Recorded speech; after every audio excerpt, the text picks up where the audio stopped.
Top quality और consistent performance के लिए सिर्फ सिल्वर पंप नाम याद रखना।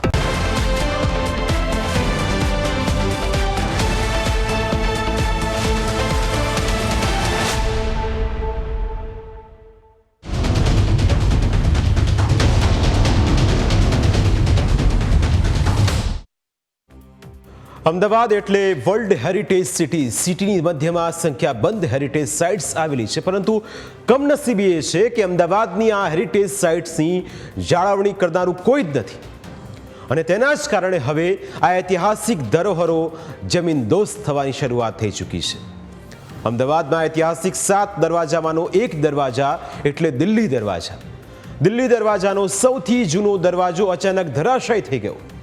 4 મહિના રોજ રાત્રે અચાનક લાકડાનો વિશાળ દરવાજો ધડામ દઈને નીચે પટકાયો। આ દરવાજો અમદાવાદના અમૂલ્ય ઐતિહાસિક વારસાનો એક હિસ્સો હતો, પરંતુ કોર્પોરેશન અને પુરાતત્વ વિભાગની બેદરકારીના કારણે શહેરના હેરિટેજ વારસાની હાલત હવે દયનીય બની ગઈ છે।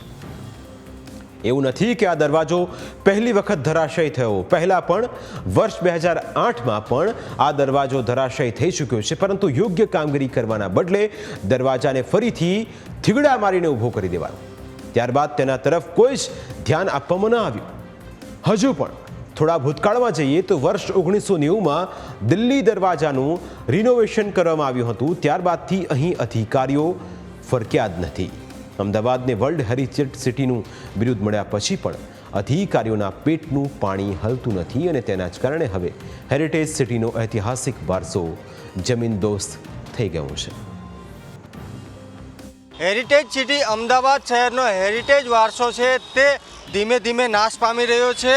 અમદાવાદ શહેરના ઐતિહાસિક જે 7 દરવાજાઓ આવેલા છે તે પૈકીનો જે સૌથી જૂનો દિલ્હી દરવાજો છે તે દરવાજામાં લગાવેલો જે દરવાજો હતો તે ગઈકાલે મોડી રાત્રે અચાનક જ ધરાશાયી છે તે થઈ ગયો છે। કોર્પોરેશન દ્વારા જે દરવાજો છે તે બહાર કાઢી અને સમગ્ર વિસ્તાર છે તે કોર્ડન કરી દેવામાં આવ્યો છે। તમે જોઈ રહ્યા છો અત્યારે જે બીજો એક દરવાજો છે દિલ્હી દરવાજાની અંદર આવેલો તે દરવાજાનું હાલ રિપેરિંગ કામ છે તે શરૂ કરવામાં આવ્યું છે, પરંતુ આ દરવાજો પણ જર્જરિત હાલતમાં જોવા મળી રહ્યો છે અને આ દરવાજો પણ ગમે ત્યારે ધરાશાયી થઈ શકે તેવી સ્થિતિ છે। અનેક વખત છે તે સ્થાનિક લોકોએ રજૂઆતો કરી છે, પરંતુ આ જે ઐતિહાસિક વારસો છે, જે હેરિટેજ વારસો છે તેનો ક્યાંક ને ક્યાંક જાળવણી છે તે જાળવણી કરવામાં આવતી નથી, તેના કારણે આ સ્થિતિ છે તે સ્થિતિ સર્જાઈ છે। હકીકતમાં ઐતિહાસિક વારસાની જાળવણી માટે સરકાર દ્વારા ગ્રાન્ટ ફાળવવામાં આવતી હોય છે, પરંતુ આ ગ્રાન્ટ ક્યાં વપરાય છે તે એક મોટો પ્રશ્ન છે, કારણ કે અમદાવાદના ઐતિહાસિક વારસાના હાર્દ સમાન ગણાતા દિલ્હી દરવાજાની જ હાલત આવી હોય તો બીજા ઐતિહાસિક સ્થળોની હાલત કેવી હશે તે પણ એક મોટો સવાલ છે। જો કે જવાબદાર સત્તાધીશોનો દાવો છે કે રિસ્ટોરેશનની કામગીરી કરાશે। અધિકારીઓ સાથે વાતચીત કરી એએસઆઈ ગુજરાત, એએસઆઈ ઇન્ડિયા એના જે અધિકારી છે એની સાથે સંકલન કરી અને એની રિસ્ટોરેશનની કામગીરી કરવામાં આવશે। એક તરફ આપણે હેરિટેજ વારસાનો ગર્વ લઈએ છીએ તો બીજી તરફ જવાબદાર તંત્રને તેની કોઈ જ કિંમત નથી। જો કિંમત હોત તો અત્યારે આ હેરિટેજ વારસાની આવી દયનીય હાલત ન થઈ હોય। સાવ આવી લાલિયાવાડી તો ન જ ચલાવી લેવાય, કારણ કે જેના પર આપણે ગર્વ લેતા હોઈએ તેની જ હાલત આવી ખરાબ હોય તો ઐતિહાસિક વારસો કેવી રીતે જળવાશે તે પણ એક સૌથી મોટો સવાલ છે।